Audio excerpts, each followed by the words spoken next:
Dear students and HR professionals, अस्सलाम वालेकुम। आज learning with Mohsin Iqbal channel पे मैं एक बड़ा इंटरेस्टिंग केस स्टडी लेकर आया हूँ। आई एम श्योर कि ये बहुत अपीलिंग केस है जो कि आप लाइक भी करेंगे और पसंद भी करेंगे। आप सबको पता है कि यूनिलीवर के जो सीईओ हैं उन्होंने एक बड़ी इंटरेस्टिंग और अपीलिंग वीडियो शेयर की है, तो मैं चाहता हूं कि आप सबसे पहले वो वीडियो देखें। कमर्शियल बेसिस के ऊपर मैं बात कर रहा हूँ। मैं इसकी आपको एक लाइव एग्जांपल दूंगा। 2013 की बात थी। उस समय मेरा ट्रांसफ़र हुआ था मार्केटिंग से सेल्स में, और वो साल हमारा बहुत बुरा था, सेल्स हमारी अच्छी नहीं हुई थी। तो जब मैं आया तो मैंने देखा यार ये हमारी सेल्स कितनी अच्छी नहीं हुई है। बाकी तो मार्केट के अंदर बड़ी अच्छी लोगों ने सेल की, जिससे बात करें उन्होंने कहा हमारी सेल तो बड़ी अच्छी हुई है, रैकेट सेल हुई है। तो हमारी डिस्ट्रीब्यूटर सेल्स होती हैं, वो तकरीबन कोई 7-8 हज़ार लोग होते हैं। वो हमारी बुक्स पे नहीं होते, वो डिस्ट्रीब्यूटर के एम्प्लॉयज़ होते हैं। तो जब मैंने पूछा यार ये कितनी इनको तनख्वाह मिलती है, उस वक्त मिनिमम बेच थी कोई 14,000 रुपये, 2013 की मैं बात कर रहा हूँ। तो उन्होंने कहा जी 14, 12,700, 13,200। मैंने कहा अच्छा। तो मैंने पूछा एट्रिशन रेट क्या है हमारा? तो उन्होंने कहा सालाना 45%। मेरा अच्छा, यानी कि एक साल में 45% लोग छोड़ के चले जाते हैं, यानी कि 2 साल के अंदर 100% जो सेल्स फोर्स है वो नहीं है, 90% लोग छोड़ के चले गए। तो तीसरे साल जितनी भी आ रहे हैं वो सारे हैं। तो मैंने कहा तो फिर तो कंपनी के पास तो कोई हार्डकोर टैलेंट है ही नहीं और ना कोई एक्सपीरियंस है, क्योंकि लॉयल्टी ही नहीं है। और उन्होंने कहा हाँ जी, जिसको 500 रुपये भी कोई ऑफ़र करता है वो दूसरे दिन उधर चल ज्वाइन कर लेता है। तो मैंने कहा अच्छा, तो ये एट्रिशन तो बहुत ज़्यादा है, तो और उसकी वजह ये है कि उनको पैसे बहुत कम मिल रहे हैं। अच्छा, उन्हीं दोनों में मैंने एक केस स्टडी पढ़ी थी, और वो एक बुक थी, उसका नाम था the single great business decision of all times. उसके अंदर स्टोरी थी हेनरी फोर्ड की, 1913। और उस वक्त बड़ा मशहूर हुआ था हेनरी फोर्ड ने, फोर्ड मोटर्स ने मॉडल टी निकाला था, बड़ी सेल थी उसकी, और इतनी सेल थी कि उससे पूरी नहीं हो रही थी। अच्छा, उससे प्रॉब्लम ये था, वो क्या उसने जब चेक किया कि मसला क्या आ रहा है, तो पता चला कि जी 45% से 50% लोग उसको छोड़ के चले जाते हैं, क्योंकि जो मार्केट के अंदर जो उस वक्त पर डे जो वेज रेट था वो $2.5 था। तो उसने कहा यार मुझे तो रिटेन करना है, बिकॉज ये तो नॉलेज इंडस्ट्री है, मुझे तो उसने क्या किया कि नेक्स्ट डे $5 कर दी। अच्छा, $5 कर दी तो पूरी इंडस्ट्री, ऑटोमोबाइल इंडस्ट्री ने कहा कि ये पागल हो गया इंसान, ये अपनी बिजनेस बंद कर देगा। हुआ क्या कि वो जब $5 की, तो उसका जो एट्रिशन रेट है वो उठ के 40-45% ज़ीरो के ऊपर आ गया।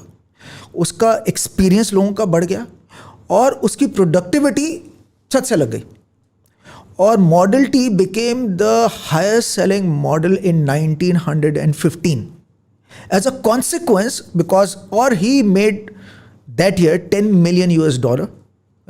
और उसने कहा कि यार मेरे बंदे इतने पैसे कमाना चाहिए कि जो गाड़ी बना रहा है ना वो मेरी गाड़ी खरीद सके, नहीं तो क्या फ़ायदा हुआ कि गाड़ी बना रहा है वो ख़रीद नहीं सकता। तो आइडियली लाइफ टाइम के अंदर उसको गाड़ी ख़रीदनी चाहिए। और उसने इतना प्रॉफिट बनाया और इतनी सेल्स की, और $5 भी कर दिए उसने, डबल कर दी। The whole industry was left with no choice, because they saw कि तो कमर्शियल केस है, दे फॉलोड द सूट, और पूरी इंडस्ट्री की जो है ना $5 हो गई, और वो ओवरऑल पाई साइज भी बढ़ाता रहा, हाँ। अच्छा, दोनों तरफ बेनिफिट हो गया, कंपनी ने बेनिफिट किया और लोगों ने भी बेनिफिट किया। तो मैंने कहा यार ये तो बड़ा अच्छा, मैं भी करके देखता हूँ यार, देखो ये होता भी है कि नहीं होता। तो मैंने कहा यार ये जितने भी हमारे सेल्स फोर्स है ना, इनकी जो है ना सैलरी हम डबल करते हैं 3 साल के अंदर। मैं फ़ौरन तो नहीं कर सकता, 3 साल में करते हैं। तो मेरा जो फाइनेंस का बिजनेस पार्टनर है उसने कहा कि बिजनेस केस क्या है, जरा वर्कशीट तो करके दिखाया। मेरे पास वर्कशीट तो नहीं है, बट मेरा अजम्पशन है कि इससे पे चल रहा हूं, एट्रिशन रेट गिर जाएगा। तो हमारे पास एक्सपीरियंस लोग होंगे जो हमारी प्रोडक्टिविटी बढ़ा देंगे। तो खैर हमने 1 साल किया, उस साल हमने 40% बढ़ाई। सेकेंड ईयर हमें कुछ और करना चाहिए, तो हमने सेकेंड ईयर क्या कि हम गए उसके पास, मैंने तेरा मारा और क्या मसला है? उसने कहा जी मेरा जो है ना वो दवाई का बहुत मसला है, और कोई बीमार हो जाए मेरे पास फिर मुझे कर्जा लेना पड़ता है। तो एक कंपनी है नया जीवन, हमने उनसे बात की। उन्होंने कहा जी जितने भी 5-6 हज़ार लोग हैं इनकी रिस्पॉन्सिबिलिटी हम लेते हैं, हम एक बहुत ही एक अच्छा हम लोग पैकेज निकालेंगे, इनका इनकी बीवी का, इनके बच्चों का मेडिकल बिल हम देंगे, उसके मंथली आप 600-700 रुपये इफेक्टिवली देंगे। एक प्राइवेट इंश्योरेंस टाइप बन गई फॉर करेक्ट। राइट तो हमने कहा भाई ये तुम्हारा कार्ड है, जब बीमार हो गए कार्ड दिखाना, तुम्हें पे नहीं करना होगा। राइट। वो बड़ा खुश हुआ। तीसरे साल हमने कहा यार कुछ और भी करना चाहिए। तो तीसरे साल हमने क्या किया, हमने कहा यार तुम्हारे माँ बाप हैं, उसने कहा, हमने कहा यार उसकी मेडिकल हम देंगे और बच्चों का एजुकेशन, बिकॉज वो काफ़ी तो बच्चों को भेजते ही नहीं थे क्योंकि अफोर्ड ही नहीं कर सकता था। ये काम हमने 3 साल किया। टोटल हमने जो पैसे डाले थे 100 मिलियन रुपए डाले थे। उन 3 साल के अंदर हमने 60 साल में उतनी सेल नहीं की जितनी हमने उन 3 साल में डबल कर दी सेल, और हमारा एट्रेशन आ गया हमारा 42%। So it's a pure commercial case. When you look after people, they look after you.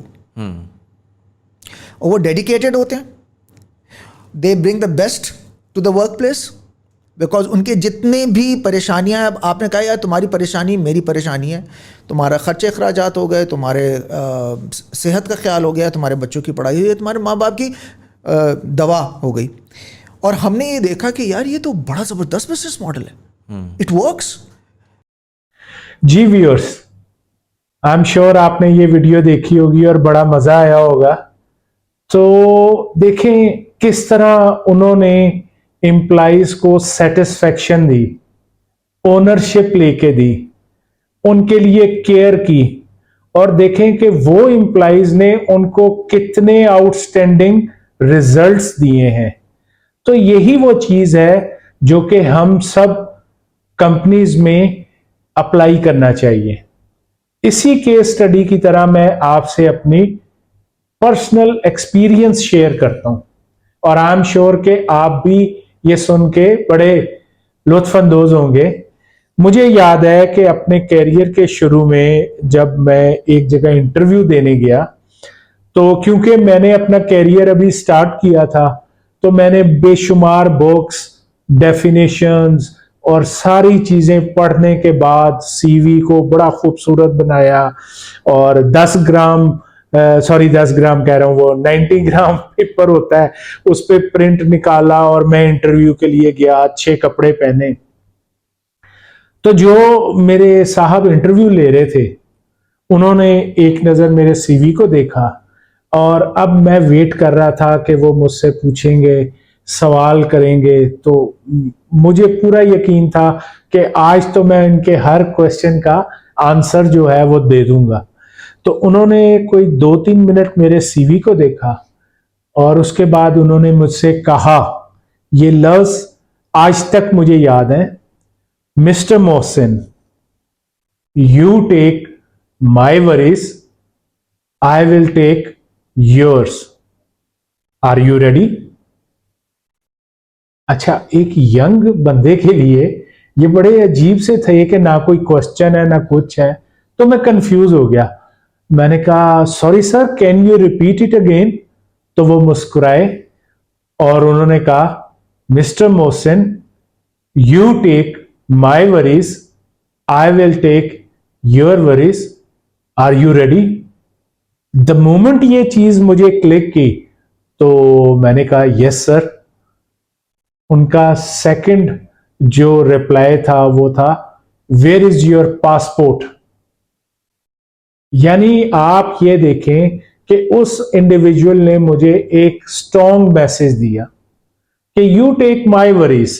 अब एक ओनर की, एक एम्प्लॉय की, एक एंटरप्रेन्योर की क्या वरीज हो सकती हैं कि उसका काम अच्छे तरीके से किया जाए, उसको प्रॉफिटेबली जो है रन किया जाए, उसके जो भी कस्टमर है उनकी सेटिस्फेक्शन अच्छी हो, और वो ग्रोथ में हो। ये सब चीजें हैं। लेकिन साथ ही उसने मुझे ये कहा कि I will take your worries. कोई भी एम्प्लॉई या कोई भी वर्कर जहां भी जाता है तो वो क्यों काम करता है, ताकि उसको एक अच्छा रोजगार मिले, उसके बच्चों को अगर वो शादीशुदा है तो अच्छी तालीम मिले, बेनिफिट्स मिले, अगर उसके माँ बाप बूढ़े हैं उनको मेडिसिन मिले और बाकी फैसिलिटीज मिले, और उसकी वजह से वो दिन रात एक कर देता है। तो यूनिलीवर के सीईओ ने भी जो आपने इस वीडियो में देखा है यही कुछ किया है। उन्होंने शायद you take my worries I will take your worries इस ही कॉन्सेप्ट को चेंज किया है और उसकी वजह से उनको इतने रिजल्ट्स मिले। तो मैं बताना ये चाहता हूं कि मैंने भी जब उस कंपनी में काम किया तो मैंने दिन रात नहीं देखा था। मुझे याद है कि बाज दफा मुझे उसी कंपनी में रात को सोना पड़ता था, मुझे रात को पढ़ना पड़ता था। हम लोग मैनेजमेंट डेवलपमेंट प्रोग्राम भी रन कर रहे थे, पढ़ भी रहे थे और काम भी कर रहे थे और कंपनी ग्रो कर रही थी। तो ये बहुत जरूरी है, हर कंपनी या हर ओनर अगर अपने एम्प्लॉइज का ध्यान रखेगा, उनको फैसिलिटीज देगा, उनको प्रमोट करेगा तो क्यों नहीं सक्सेसफुल होगा। अब रिसेंटली पाकिस्तान में मैं आपको एक एग्जांपल देता हूं एक ब्रांड की। आपने उसका नाम सुना होगा, चीजियस। चीजियस एक नया नाम इसलिए नहीं है कि ये लाहौर से पहले काफी जगह पे ऑपरेट हो रहा था, लेकिन पाकिस्तान में इस वक्त लाहौर में इसकी 4 ब्रांचेस जो हैं ऑलमोस्ट काम कर रही हैं। और वो लोग जो कि इसको नहीं जानते, वैसे तो मेरा ख्याल है हर कोई जानता है, क्योंकि अगर आपको द बेस्ट पिज्जा इन पाकिस्तान और बेस्ट पिज्जा इन लाहौर चाहिए तो इस वक्त चीजियस से ज्यादा कोई क्वालिटी में बेहतर नहीं है। मैं खुद चीजियस गया तो मुझे आधा घंटा बाहर वेट करना पड़ा, लेकिन मेरी फैमिली, मेरी वाइफ, मेरे दोस्त वो यही कहते हैं कि मोहसिन साहब खाना है तो फिर चीजियस खाना है।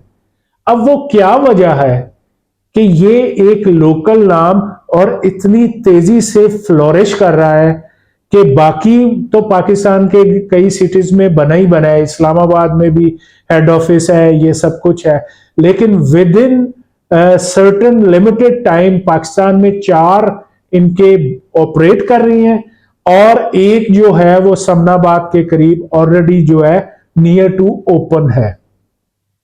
तो मैंने स्टडी किया क्योंकि मैं एचआर का इंडिविजुअल हूं और इस हवाले से मैंने देखा कि जो चीजियस के ओनर हैं जिनका नाम इमरान एजाज साहब हैं, तो उन्होंने अपनी प्रायोरिटी यही रखी हुई है, एम्प्लॉइज। वो कहते हैं कि मेरे पास क्वालिटी के एम्प्लॉइज हैं, क्वालिटी के लोग आए और उनको अच्छी ट्रेनिंग दे रही हैं, अच्छी फैसिलिटीज दे रहे हैं और उन लोगों को जो डेवलपमेंट का फेज है वो बहुत ज्यादा है और इनका ग्राफ आप कह लें कि बहुत अप जा रहा है। मेरे बेशुमार दोस्त हैं, वो कहते हैं मोहसिन साहब आप मैकडॉनल्ड्स में रहे हुए हैं तो आपकी तो स्पीड से ज्यादा चीजियस ग्रो कर रहा है। तो अगेन देखिए, जब आप एम्प्लॉइज की केयर करेंगे तो वही बात है, you take my worries I will take your worries. इसके अलावा यूसुफ बसरा साहब हैं जो कि हेड ऑफ ऑपरेशन है चीजियस के, जिनके पास मल्टीनेशनल कंपनीज का एक्सपीरियंस है। और इमरान एजाज साहब ने एक बहुत अच्छे हमारे दोस्त हैं अली जैदी साहब, उनको भी जो है यहाँ पे जो है असाइनमेंट्स दी हुई हैं। जरार साहब हैं जो कि एचआर में काम कर रही हैं और वो भी मेरी प्रीवियस कंपनी मैकडॉनल्ड से ही हैं, जिन्होंने बहुत अच्छा काम वहां पे भी किया और अब इसकी ग्रोथ में पूरा हिस्सा ले रहे हैं और कंट्रीब्यूट कर रहे हैं। तो कहने का मतलब है कि अगर हमारे यूनिलीवर के सीईओ इस तरह की सोच रखते हैं, इमरान एजाज साहब चीजियस की इतनी अच्छी सोच रखते हैं, तो यही वजह है कि ये कंपनी ग्रो कर रही है और इसके एम्प्लॉय खुश हैं और वो दिन रात इसके लिए काम कर रहे हैं। तमाम ओनर से और एंटरप्रेन्योर से मैं यही चाहूंगा कि अपने एम्प्लॉइज की केयर करें ताकि वो आपके बिजनेस को, आपके काम को, आपकी कंपनी को टॉप लेवल पे ले जाए। बहुत शुक्रिया। और आखिर में यही कहूंगा कि लर्निंग विद मोहसिन इकबाल को सब्सक्राइब करें, लाइक करें और शेयर करें। अस्सलाम वालेकुम।